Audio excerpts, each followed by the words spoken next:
बिस्मिल्लाहिर्रहमानिर्रहीम। अस्सलाम वालेकुम नादरीन, आप यूट्यूब चैनल देख रहे हैं। मैं इमरान खान हूँ।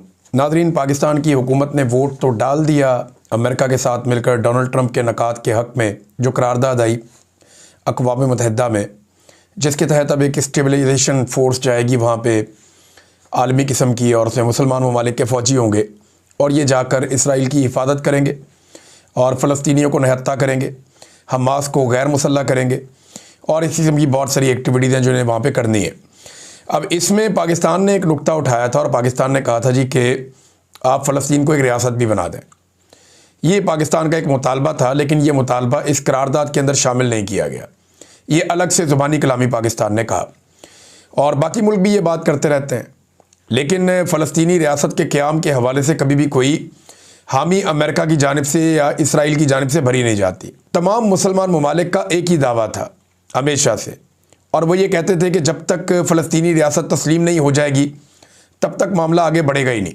लेकिन अब मुसलमान ममालिक वहाँ पे अपनी फ़ौज भेज रहे हैं और फ़लस्तीनी रियासत का कहीं पे कोई तस्करा भी नहीं है। मोहम्मद बिन सलमान डोनाल्ड ट्रंप से मुलाकात के लिए अमेरिका में मौजूद हैं और वहाँ पे बड़े बड़े मुआहदे हो रहे हैं। बल्कि सऊदी अरब की जो लीग है, फ़ुटबॉल लीग, उसके साथ 2027 तक मुआहदे में है। रोनाल्डो वो भी वहाँ पर अपनी एहलिया के साथ आए, उनकी फ़ोटोज़ भी आई हुई हैं, उनका पैगाम भी आया हुआ है। बहरहाल बहुत सारा पैसा जो है वो लगभग अब तक की इतला के मुताबिक 270 अरब डॉलर के मुआहदे तो हो चुके हैं अमेरिका और सऊदी अरब की कंपनियों के माबैन, और इसके अलावा जो है वो 600 अरब डॉलर की इन्वेस्टमेंट बताया जाता है कि सऊदी अरब करेगा अमेरिका के अंदर, और ये दावा किया गया है। अब इस मौके पर नेतन्याहू ने एक ज़बरदस्त झटका दे दिया है उन तमाम मुसलमान मुल्कों को, पाकिस्तान समेत, जिन्होंने इस करारदाद को मंजूर करवाया और इसके हक़ में वोट डाला। नेतन्याहू ने साफ ऐलान किया और ये कहा कि फ़लस्तीनी रियासत नहीं बनेगी, ये इसराइल के वजूद के लिए ख़तरा है। जितनी मर्जी इस्लाहात हों, इसके बावजूद भी ये गैर हकीकत पसंदाना है, फ़लस्तीनी रियासत कायम नहीं होने दी जाएगी। अब ये करारदाद तो मंजूर करवा ली, पाकिस्तान मान भी गया, लेकिन नेतन्याहू ने अपना फ़ैसला भी सुना दिया, क्योंकि करारदाद में किसी जगह भी फ़लस्तीनी रियासत के क़याम का जिक्र ही नहीं है। लिहाजा नेतन्याहू ने क्लियरली कह दिया कि फ़लस्तीनी रियासत तो नहीं बनेगी।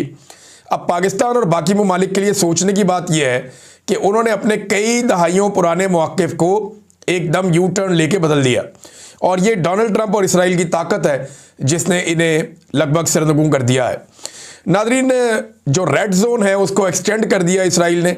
एक और एक्टिविटी हुई है, यानी जो गाज़ा के अंदर इसराइली फोर्सेस घुसी हुई हैं, इन्होंने वहाँ पर एक रेड जोन बनाया हुआ है कि इस एरिया में कोई दाखिल नहीं होगा, और एक बफर जोन कायम कर दिया है इसराइल के मकबूजा इलाकों में और गज़ा की पट्टी में। अब उस रेड जोन में इसराइली फोर्सेस मज़ीद अंदर तक दाखिल हो गई हैं गज़ा में। ये रिपोर्ट हुआ है आलमी मीडिया में, और इसके बाद इसराइल का कब्ज़ा मज़ीद वहाँ पे मुस्तहकम हो गया है। लिहाजा जब तक मुसलमान मुल्कों की फ़ौजें नहीं जाती तब तक इसराइल लगता है कि ये ड्यूटी अदा करेगा और उसके बाद सूरत हाल बदल जाएगी। नाज़रीन, मुल्तान में एक फ़लस्तीन के हवाले से कॉन्फ्रेंस रखी थी सेनेटर मुश्ताक अहमद साहब ने। ये वही सेनेटर मुश्ताक अहमद साहब हैं जो इसराइल भी गए फ्रीडम फ्लोटिला पे, और वहाँ पे इन्हें गिरफ़्तार भी किया गया इसराइल की जानिब से, लेकिन इन्होंने किसी भी किस्म के दस्तखत से इनकार कर दिया और माफ़ीनामे से भी इनकार कर दिया। इन्होंने कहा कि मेरा मुल्क किसी इसराइल नामी मुल्क को तस्लीम ही नहीं करता, तो मैं आपकी अदालत या आपके निज़ाम के सामने कैसे कोई चीज़ दस्तखत कर सकता हूँ। तो अब वही सेनेटर मुश्ताक साहब जो इसराइल से तो बच के आ गए, लेकिन अब वो मुल्तान में फ़लस्तीन गज़ा कॉन्फ्रेंस करना चाहते थे। लेकिन गज़ा कॉन्फ्रेंस से पहले ये आप तस्वीर देख सकते हैं, जिस हॉल में इन्होंने करना था उसे सील कर दिया गया है। यानी हुकूमत ने इकबाल मार्की खानेवाल को सील कर दिया और बदतरीन इसराइल नवाजी का सबूत दिया है। लेकिन मुल्तान में कल हर सूरत में फ़लस्तीन कॉन्फ्रेंस मुनक्कद होगी इंशाअल्लाह। ये आज के दिन के हवाले से कल रात को सेनेटर मुश्ताक साहब ने स्टेटमेंट जारी किया और मरीम नवाज़ साहिबा को मुखातिब किया। देखिए, अब मरीम नवाज़ हों, नवाज़ शरीफ हों, आसिम मुनीर हों, शहबाज शरीफ हों, बहुत सारी कमिटमेंट आलमी सतह पर दी जा चुकी हैं, और अब पाकिस्तान की जितनी भी हुकूमतें हैं उन्हें उन कमिटमेंट्स को पूरा करना पड़ेगा। चाहे गज़ा में फ़ौज भेजनी पड़े, चाहे इसराइल के साथ ताल्लुकात नॉर्मलाइज़ करने पड़े, चाहे अफ़गानिस्तान के साथ आपको एक और लड़ाई में कूदना पड़े, चाहे आपको अपनी मादनियात जो है वो सस्ते दामों बेचनी पड़े, वो जो भी है, जो आपने आलमी सतह पे कर लिए हैं मुआहदे और आलमी सतह पे जो वादे आपने कर लिए वो तो आपको पूरे करने पड़ेंगे। और इससे पहले भी बहुत दफ़ा ऐसा हुआ कि जब जब कोशिश की गई फ़लस्तीन के लिए आवाज़ उठाने की, पाकिस्तान में उस आवाज़ को कुचल दिया गया और इसकी वजह से इसराइली अखबारात, उनके तज्ज़ियाकार, उनका मीडिया, उनके लोग बहुत खुश हैं और वो ये कहते हैं कि पाकिस्तान से उनको अब ठंडी हवा आती है, पहले की तरह वाले हालात नहीं हैं, वो इन हालात को अपने लिए फेवरेबल समझते हैं। नाज़रीन, एक और ख़बर है आलमी सतह पे, मैं वो भी आपके सामने रख देता हूँ। ये पाकिस्तान के लिए एक से बढ़ के एक नया प्रॉब्लम आ रहा है। ये GSP+, ये एक स्टेटस है जो पाकिस्तान के पास है गुज़िश्ता कई सालों से। इस स्टेटस के तहत पाकिस्तान के जो ताजिर अपना माल लेकर जाते हैं यूरोप की मंडियों में, उन्हें टैक्सों से बहुत बड़ी छूट मिलती है और इससे वो ठीक ठाक पैसा बना लेते हैं। तो पाकिस्तानी ताजिरों को इससे बहुत फ़ायदा होता है। लेकिन GSP+ स्टेटस अगर आप अपने पास रखना चाहते हैं तो यूरोपीय ममालिक की कुछ शराइत हैं जिनको आपको पूरा करना होता है और उसमें ज़्यादातर चीज़ें जो हैं वो इंसानी हुकूक के हवाले से हैं। अब यूरोपीय यूनियन के सफ़ीर, उन्होंने ये स्टेटमेंट दिया है कि पाकिस्तान को GSP+ तरजीही टैरिफ स्कीम के तहत अपनी जिम्मेदारियां पूरी करने के लिए मज़ीद इक़दाम करने की ज़रूरत है, क्योंकि इस पर जल्द ही नज़रसानी होने वाली है। अब वो ये पिछले साल भी कह रहे थे, इस साल दोबारा से उनकी ये धमकी आई है कि इंसानी हुकूक के मामलात हों, जबरी गुमशुदगियों का मामला हो और सिविल सोसाइटी। अच्छा, एक और बड़ा पाकिस्तान को फ़ायदा है, पाकिस्तान में जितनी भी इंसानी हुकूक की तंजीमें हैं ना, ये जब यूरोपीय यूनियन में जाती हैं, अमेरिका में जाती हैं, अक़वाम मुत्तहिदा में जाती हैं, तो ये वही बात करती हैं जो पाकिस्तान की हुकूमत कहती है। इंटरेस्टिंग बात यह है कि पाकिस्तान की इंसानी हुकूक की तंजीमें काफ़ी हद तक पाकिस्तान की एस्टेब्लिशमेंट और पाकिस्तान की सियासी जमातों के कंट्रोल में है और इनका एक गठ जोड़ है। ये जो तंजीमें हैं ये बाहर जाके वो पिक्चर ही नहीं बताते जो रियल पिक्चर है पाकिस्तान के अंदर।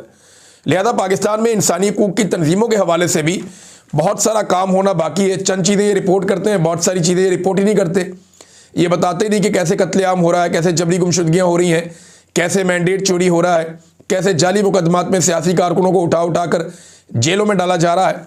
बहरहाल जो एक रिपोर्ट आई है IMF की, उसने खतरे की घंटी बजाई है।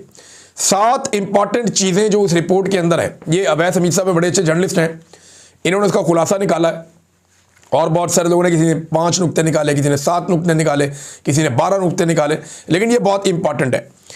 पहला जो नुक्ता है IMF की रिपोर्ट का, ये 180 सफ़हात से ज़ायद की रिपोर्ट है। इसका जो पहला बड़ा नुक्ता है वो ये है कि पाकिस्तान का तमाम जो सरकारी सेक्टर है, इसमें हर सतह पर मुसलसल और तबाहकुन किस्म की करप्शन फैल गई है। यानी पाकिस्तान का सारा जो सरकारी स्ट्रक्चर है उसमें बदतरीन करप्शन है इस वक्त, और करप्शन ने जड़ें पकड़ ली हैं हर जगह के अंदर। नंबर 2, रियासती इदारों में बड़े पैमाने पर गवर्नेंस के मसाइल हैं और एहतसाब का फुकदान है। अच्छा, इसमें SIFC का भी हवाला दिया गया।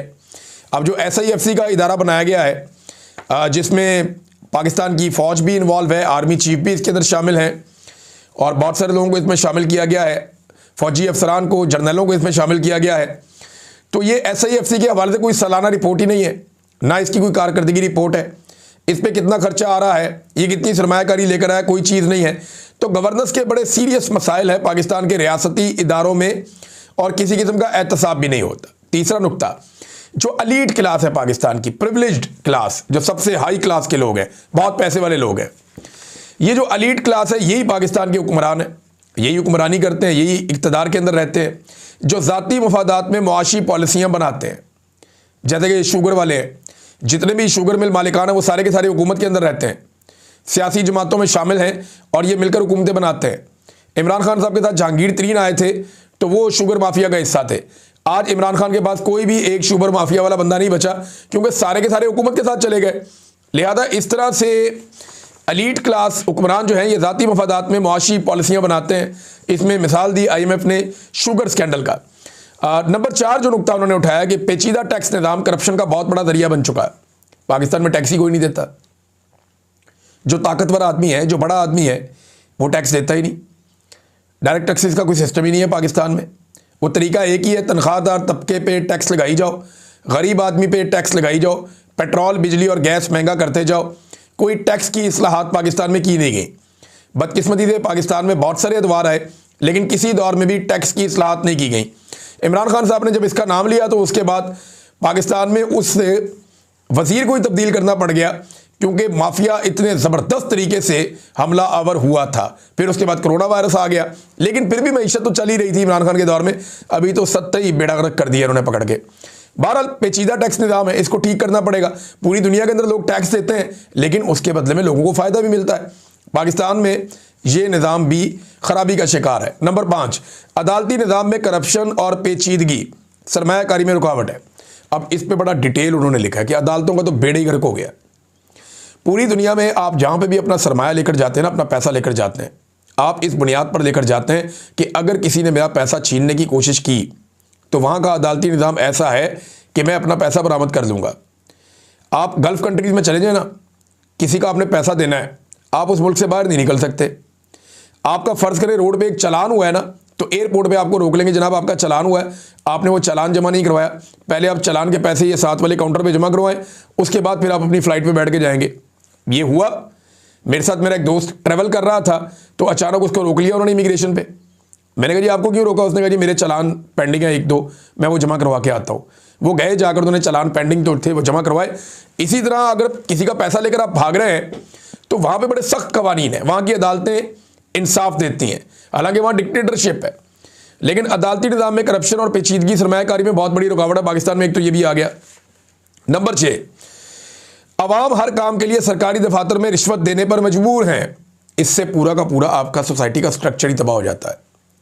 जब आम आदमी अपने हर छोटे बड़े काम के लिए रिश्वत देता है ना, तो उसका इदारों पर से, सिस्टम पे से एतबार उठ जाता है और फिर मुल्क के अंदर लोगों की इनपुट ख़त्म हो जाती है। लोग मायूस हो जाते हैं, लोगों को लगता है ये आवे का आवे बिगड़ा हुआ है, ये निज़ाम ऐसे ही चलेगा।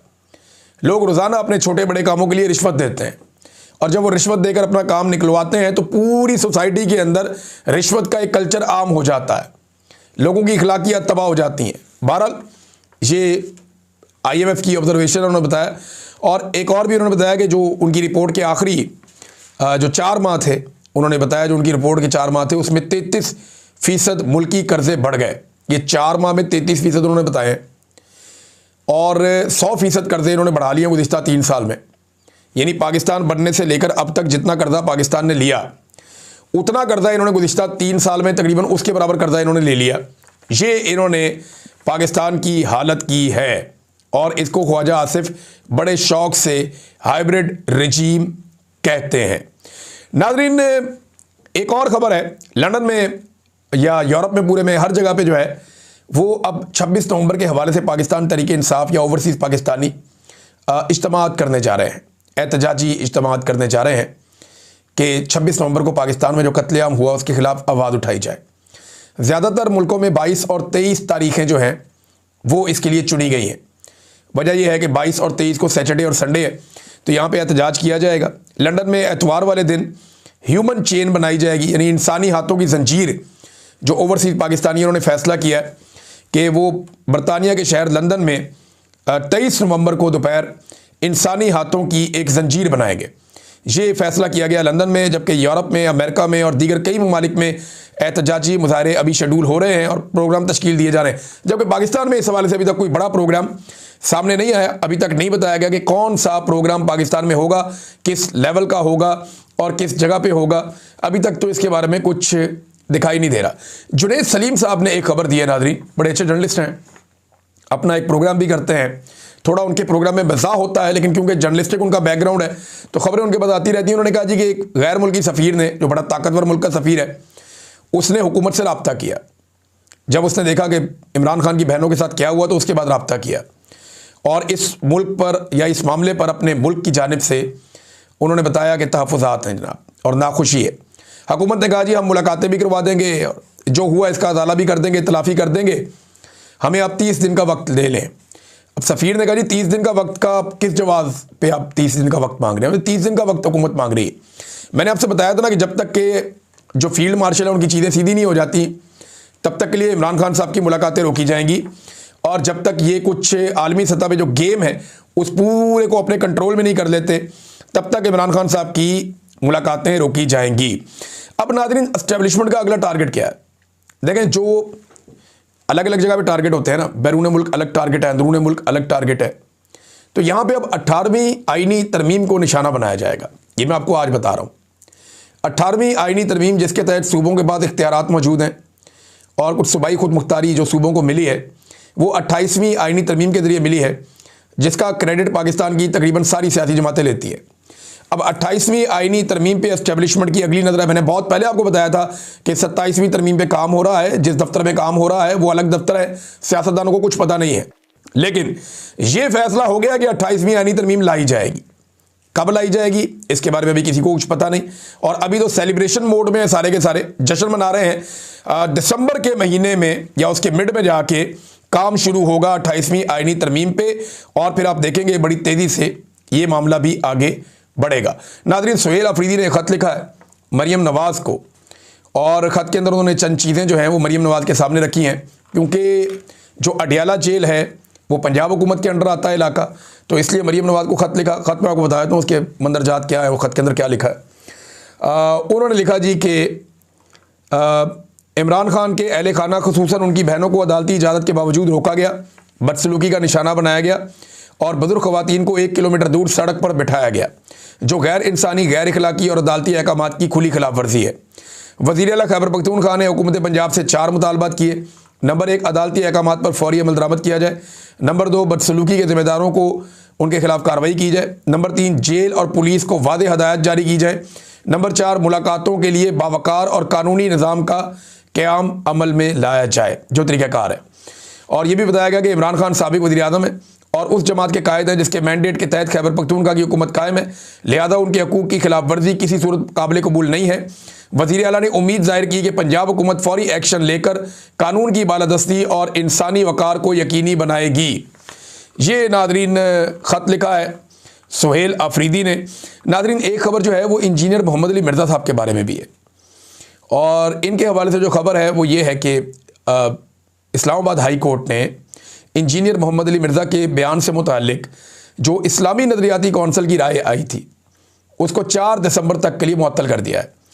और इस पे जो है वो वकील आए और आकर अदालत को मुतमईन करें कि किन हालात में इस्लामी नज़रियाती कौंसिल FIA या पुलिस को सिफारिशात दे सकती है। देखें, इंजीनियर मोहम्मद अली मिर्ज़ा साहब का मामला बड़ा अजीब है। जय्यद उलमा इकराम बार बार कह चुके हैं कि उनको जो है वो सज़ा दी जा रही है सिर्फ उलमा की मुखालफत की, क्योंकि वो बहुत खुलकर उलमा के ख़िलाफ़ या उनके नज़रियात के ख़िलाफ़ बात करते थे, बड़े वोकल वो आलिम दीन है, लिहाजा उनको एक मुखालफत पैदा हो गई बाकी मौलवियों से, और फिर वही जो आपस का झगड़ा है उसकी वजह से उनके ऊपर ये केस बनाया गया।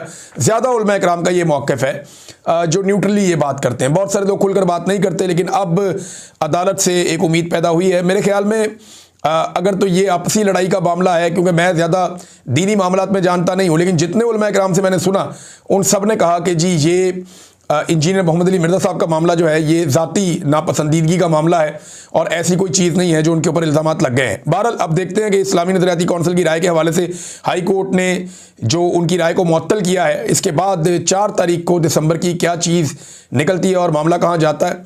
बहरहाल उनकी ज़मानत के लिए कोशिश की जा रही है कि इंजीनियर मोहम्मद अली मिर्ज़ा जो है उनको रिहा किया जाए। देखते हैं कि ये केस किस सिमत आगे बढ़ता है। नाज़रीन, एक और ख़बर, और ये बड़ी खबर है। खबर यह है कि 27वीं आईनी तरमीम के ख़िलाफ़ 4 जजेस सुप्रीम कोर्ट ऑफ पाकिस्तान चले गए हैं और इन्होंने 27वीं आईनी तरमीम को चैलेंज कर दिया है। ये चारों जजेस इस्लामाबाद हाई कोर्ट के हैं, justice Mohsin Akhtar Kayani, justice Babar Sattar, justice Sardar Ishaq Khan और जस्टिस सिमन रफ़त इम्तियाज़ साहिबा। मेरे ख्याल में इसमें जो 2 मुअज़्ज़िज़ जज साहिबान सुप्रीम कोर्ट के रिटायर हुए हैं या जिन्होंने इस्तीफ़ा दिया है, उन दोनों को वकील बनाया जाए। जस्टिस मंसूर अली शाह साहब और जस्टिस अतमुल्लाह साहब को चाहिए कि वो इसमें वकालत करें, अगर तो कोई कानून में गुंजाइश है तो। दूसरा, देखें, ये सिस्टम को एक्सपोज करने के लिए तो एक दरख्वास्त हो सकती है। मुझे इस मौका पर इस माहौल में ऐसा दिखाई नहीं देता कि इन जजेस को कोई इंसाफ मिलेगा, क्योंकि इससे पहले भी इन्हें कोई इंसाफ नहीं मिला। आखिरी एक खबर है नादरीन के ये इस किस्म की चेमगोइयाँ हो रही हैं कि शायद महमूद खान अचकज़ई साहब की जगह पे जो अपोजिशन इत्तेहाद है उसकी सरबराही फजल रहमान साहब को दे दी जाए, क्योंकि अचकज़ई साहब जो है उनको बनाया जा रहा है अपोजिशन लीडर कौमी असम्बली में। इस किस्म की चेमगोइयाँ हो रही हैं, लेकिन इनकी सदाकत क्या है इस पर अगले वीलॉग में तफसीली हम बात करेंगे। अब तक के लिए इतना ही। अपना ख्याल रखिएगा, अपने चैनल का भी। अल्लाह हाफ़िज़।